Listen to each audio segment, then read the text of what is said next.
Growing up without our parents was a rough experience, but the worst happened when my brother got into drugs. He spent all our savings to purchase drugs. Isolated himself from his family members, and spent most of his time with his friends. I did high as I did like this. He got into many drugs from pills to weed, syrup, and he injected himself. He became very violent and got into trouble. He spent days outside without coming home. The drugs began to eat him gradually. It was painful seeing him lose his mind, but it was more painful when we lost him forever. Stay safe. Don't do drugs. This is Narco Tales. Welcome to Narco Tales. And if you joined us last week, you've heard of Joshua's story, substance dependence. Today, he returns to tell us more. Nice to have you, Josh. So, what were the effects of the drugs on you? Some of the effect was first, on me personally was so it causes, it affects your eye. Okay. First it like blur your vision. Okay. That's like the first thing, the drugs. And then also it makes you forget things at interval. Okay. That's personal. And then for family, they are always judgmental. They always look at you like a useless, hopeless person. So it affected your relationship with your family? Yes, it did. Okay. It did, mostly my mom. Wow. Yes, my mom. Though my dad was, I didn't have problem with him because he was always supportive. My dad would always say, oh, he knows I'm into this, but please, these are the effects. I should not engage myself. And for my mom, she always say, oh, except you want to be like this person walking on the street naked. Is that how you want to live your life? So yeah, it did. And then she went about telling, my aunties, my uncles, oh, I've decided to ruin my own life. Your own mom? Yes, Okay. yes, my own mom. Okay. Yes. So you mentioned earlier that you're an artist, you do rap and all this. How did it affect you? Did it affect you in any way with your performance, or it was just there to Okay. enhance you in your performance? So not at all. So what it does instead, like I said, once you take those pills, what it does it gives you That is like a for you, morale. though. Yes, for Okay, me, it okay. gives you like high morale, more energy, vibe. The things you could not do on stage. You want to do them, you want to exhibit them. Okay. Probably if you could be on stage maybe just 5 minutes, because of that you could be on stage 15, 20 minutes. Okay. And if your ability to speak maybe to the congregation, maybe it's like just 2 minutes. Okay. And then you'll be able to speak more. And then sometimes they said it's remove like fear from you. To some extent I'll say because by then you're not even looking at anybody's face, like they say, when they look at your face. Okay. So you don't get to at that point. So you get to see yourself doing things you don't want to do. So in all this experience, what was your worst moment? Can you recall anything that happened that made you feel sober at some point, or it was just go for you? All right. So I like to share, I think, 2 or 3. First, my sober moment first was so there was a day we were at Angwamboro. Yeah, it's Angwamboro. So there's a water body we usually sit down, on a rock that has trees. Okay. Where we sit down. It's called Firoro. That's the name of the place. So we usually sit down there where all the rappers come, sit down, and then we do like a rap battle. And then all of my friends were there. My late friend Epic was there. Catalyst was there. Kata, aka the Catalyst, was there. Son of Man. most of this rap clan were all there. Okay. So and then the next thing was you know law enforcement agencies came. Wow.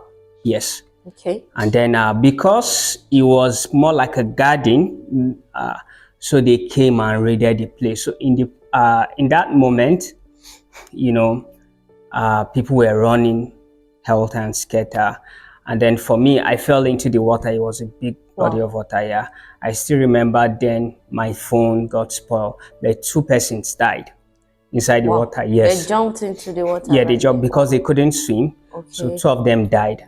And my good friend too, Okay. Kata, whom I met along the line and really helped me, which I get to share too. You know, he escaped and other epic too. But so when I came back home, two of the ladies we came with, one of them got arrested, and her mom too was a police officer. Was she also involved in taking No, those she shots? Okay. was not among the raid, but she was a police officer. But the Okay. girl was arrested at that Firoro. Okay. So when we came back home, we were looking for how to, means to go bail her. And then for me, but while I sat down there, I was thinking, what if I was the one who fell inside that water Okay. and died? That was one of my sober moments. I think my first sober moment. Okay. So that was when I started like, oh, what then is this that I'm doing? Okay. And then my next sober moment, if I can remember, was inside government day secondary school. Okay. Close to my house. It's like 5 minutes. It's called Government Day Secondary School, Sabon Tesha. So we usually go there, sit down with my friends too. My late friend Epic, Kata, Ben, Mike. So we used to sit down there in the evenings, then smoke, and then we take pills, and then even do codeine. And then at that point, so we're sitting there one evening, and then law enforcement agency came to raid, raid the place. So because it was a government school, so they used to come mostly in the evenings, and that day we're not expecting them. They came, and then all of us, began to run helter skelter. And then my friend forgot his headset we're using to record. And that was the headset we're using to record in the studio. Okay. He forgot it. I think his wallet. And my late friend Epic, he came with bike and also ran and left. He left his bike there. the bike there. So yeah, it was that crazy. And so while we were running, one particular officer was, behind, and then he cracked his gun. And then the next thing he was like, if you move, I shoot. Okay. Crack, and then he shot. Boom. Wow. Yeah, and then he shot. So there was one other guy who was already very high and already passed out. Wow. So when they came, they just carried him. When they carried him, so we escaped. We ran and jumped the fence. Okay. And then when they came, they carried him. So we are the other side looking the kind of treatment they were giving him. And to be honest, even in his sleep? Yes, not even sleep. He wasn't sleep. Okay. He has passed out with high. He was so tipsy that he couldn't know what he was doing. So the beating was to revive him, or? I don't know what they were doing. Okay. So they beat the hell out of him. Okay. So in that moment, we're far looking at them. Why I ask that? Because most people, when they take that, they say, beat him, slap him. If you don't do that, you might fast out, keep beating him. I see them. To be honest, I don't think it works.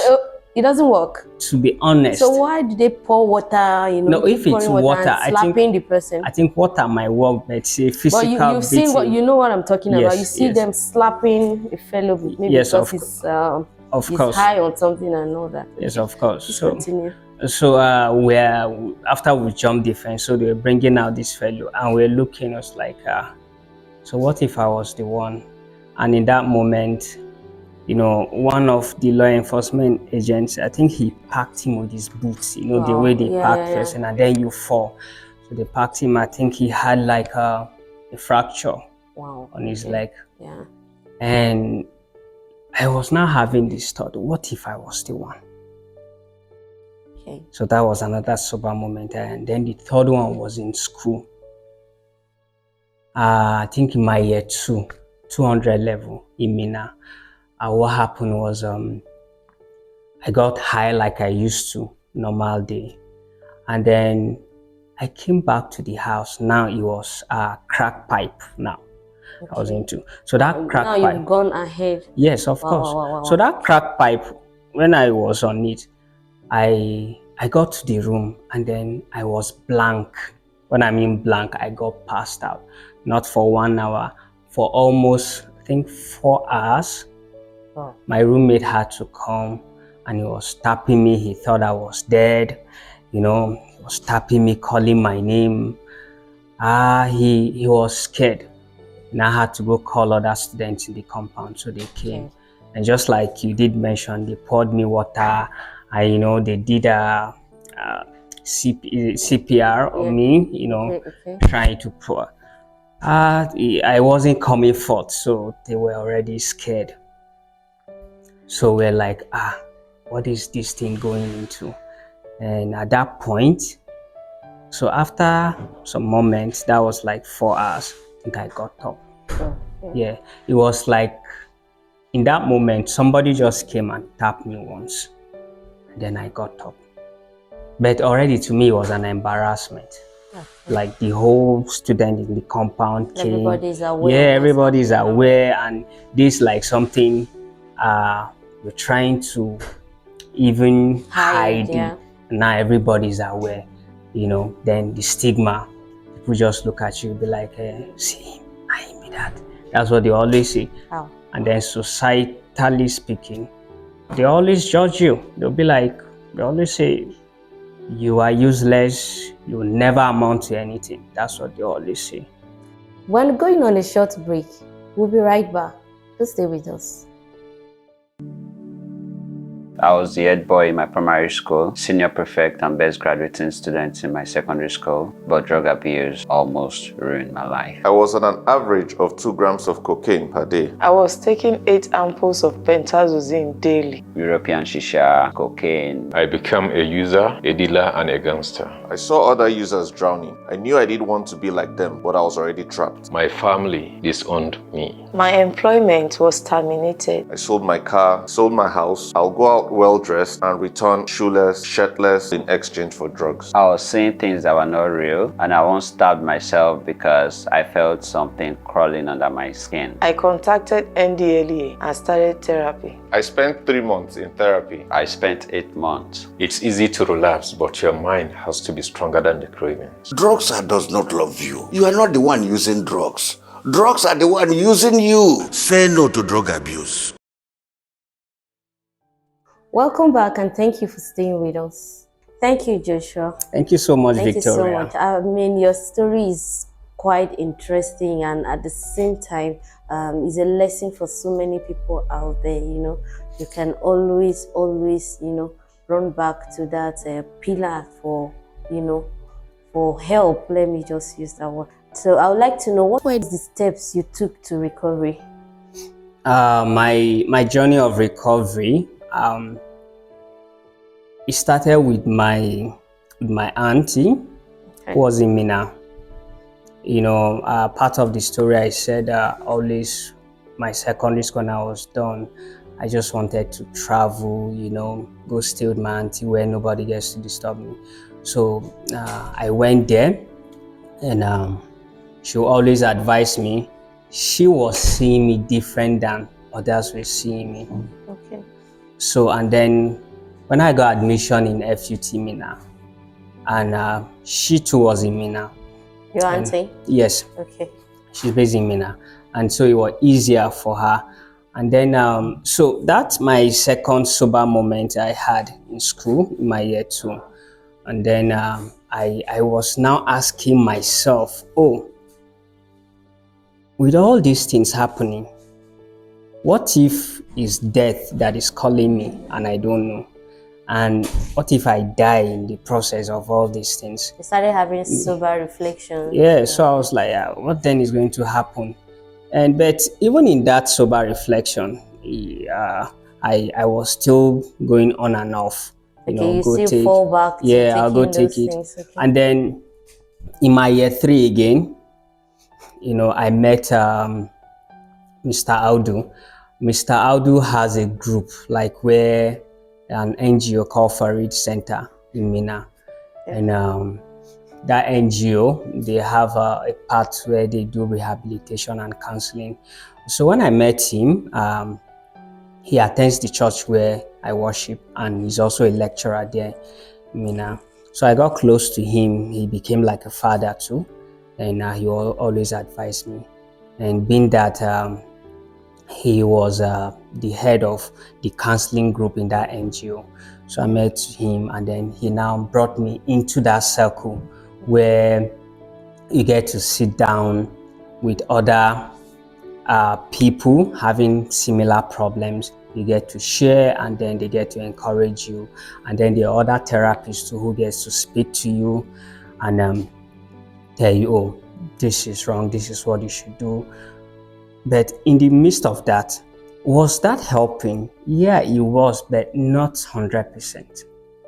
Okay. Yeah. Bringing you into that circle. It didn't work because I'll still find myself, go look for it. Wow. And then apart from the therapist will say, oh, engage your mind, get something to do. Okay. If you feel that urge to go take, use the money maybe to buy a book, or maybe buy food, or buy fruits. Buy fruit. So and then there's some days I'll do it, it will work, but some days there's when the urge comes, and you're like, oh, and then the next thing you'll be like, your middle finger to whatever they are saying. I think I need to just go get my high. And then you go, and then once you take it, and then you now feel relief. After feeling relief, and then you now begin to go back to that sober moment again. And then you ask yourself, why did I even take this thing? Yeah. So it got to a point in that same year 3 where I had to go stay with Mr. Audu in his house. So I moved into his house. I was always in his house most times. And so the moving to his house was for him to observe me, because I gave myself in. I wanted him to observe me. I said, yes, you could do that for me. But it did help me, but not really 100% too, because sometimes you could be speaking with him, and funny enough, I'll have the pill in my pocket. It's not like it smells. It doesn't smell. It's just a pill you take. It doesn't smell. It's not like marijuana. If I get to smoke or SK, and then once I come close to you, you get to perceive the smell. No, it's a pill you take. So was that help? Yeah, it was helping. It was helping, but not really what I wanted. And then I finished my university, went for NYSC, and then from NYSC, and then I went to Lagos. From Lagos, then came back to Kaduna again, then to Mina, started work with an NGO as a volunteer, and then of course I became their program officer. So yes. So what was that turning point for you then?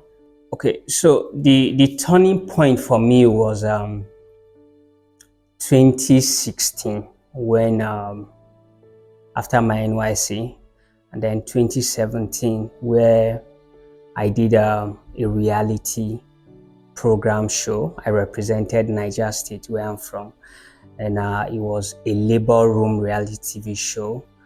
So it was a national developmental reality TV show where each participant come to represent their state. So it was in 2017. So at that point, they did a drug test for us, and I knew they were going to find out. So true, yeah, they did the drug test, and then they found out that, yeah, but because to some extent I had qualified, and they found out the what they were looking for, I had it. So they were like, yeah, they were going to let this slide. However, we're going to talk about it after the 2 months being on air. So 2017 again. After that, I said, okay, after the reality TV show, and there was another man called Honorable Isaac Balami. So he too, was always advising me. He was the national coordinator for the Labor Room reality TV show. So he was always advising me, talking to me.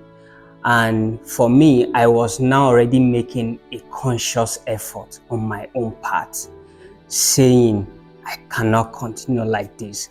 And then I wake up in the morning, then I look at my self-reflection in the mirror, and then you hate your looks, you hate yourself. You look at yourself in the mirror, and then now the truth is you can lie to others, but you can't lie to yourself. So it gets to that point where I look myself in the mirror and I said, is this how I want to continue? No, I don't even want this life for me. And then it's not like I don't know the effect of those substances. I know. So why then am I doing it?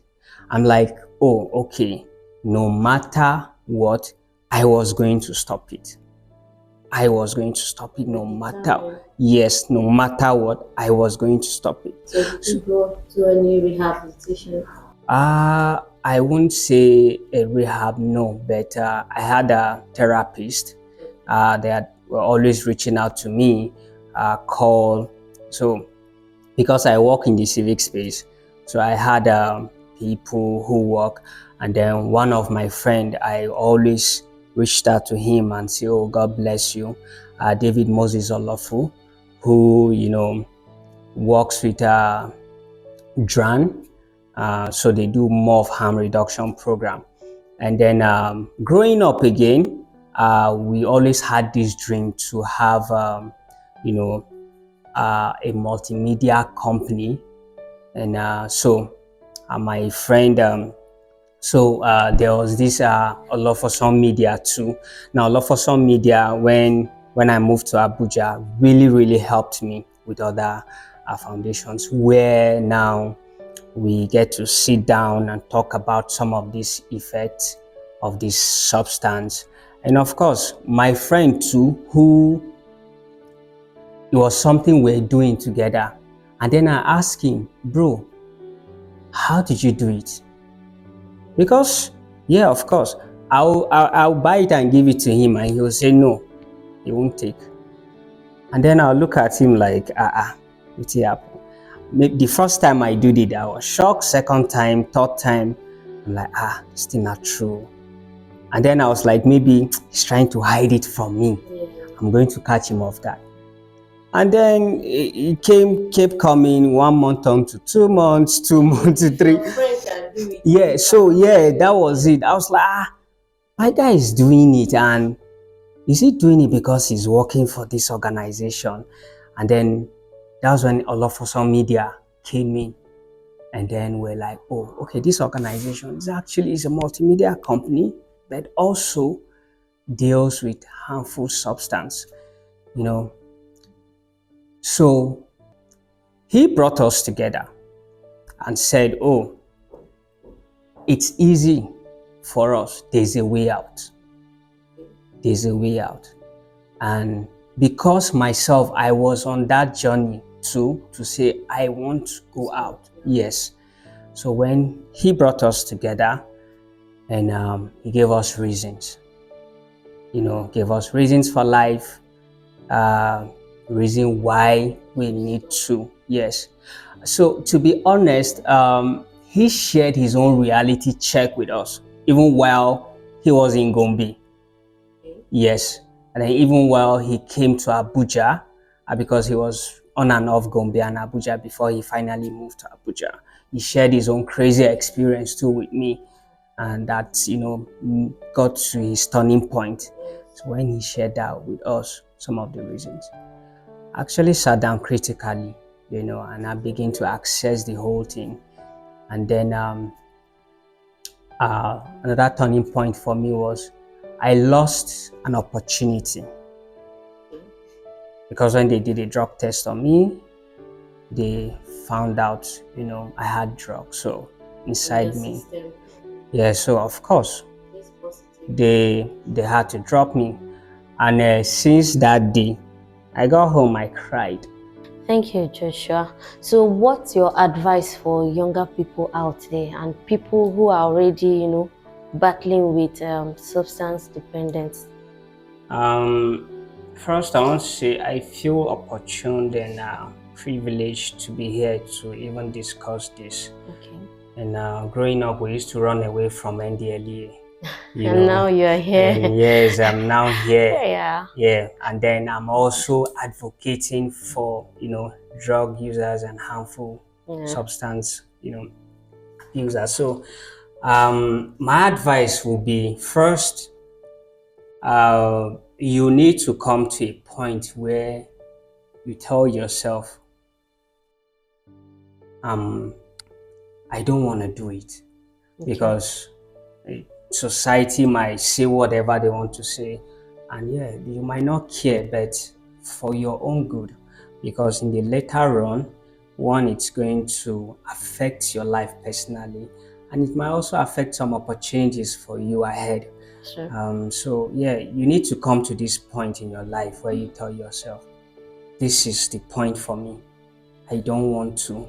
And another advice I'll give is, no matter how far you've gone into this, there's a way out. Yes, there will always be a way out. Yes, for those seeking help, myself as an advocate, Joshua Samson, Olofoson Media, yes, is an advocate to help you, come out of this. If myself, I was able to do it, David Mosey Olofo was able to do it, Olofoson Media is there to help us. And of course, in Narco Tales, I would say too. And then the NDLE too is there too. Yes, to help you. Yes. So there's a body that will always want to help you. But first, you need to come to that realization. Say, I want to. If not, yes. That means you need to make that conscious effort. You need to make a decision that you have to stop this. Yes. Thank you very much, Josh, for coming to the show. We are very much happy to have you around, and thank you to everyone listening. God bless you all. See you next week. Thank you so much, Victoria, for having me. You're welcome. You're welcome. This brings us to the end of today's episode of Narco Tales. If this conversation moved you, please share, subscribe, and leave a review. I am Ejiga Victoria. See you next week. Bye.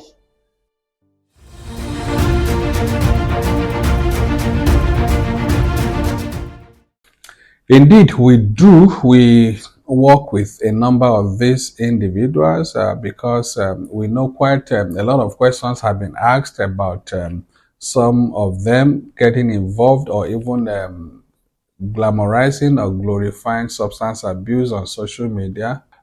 To counter this, we have also gone out to encourage some of them individually and collectively to come out with the right message, with the right information that would sensitize and help our young people, rather than those contents that their counterparts or their colleagues post on their handles that mislead quite a lot of our young people. We do all of those partnerships and relationships with some of these people, but then it's an ongoing effort.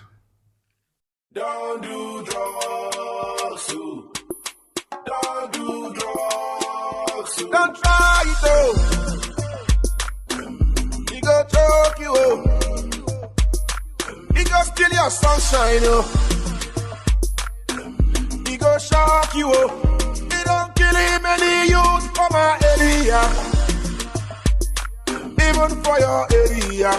When you start it to stop, it not go easy. As you dey drag am go, he dey drag you down. Water come out from my eyes, when I remember all the guys, way many of them kiki bucket, some cut to socket, make we don't forget, no they talk it, say, don't do drugs. Rock up you see body, don't go wound your busy body. If you die, you go sad,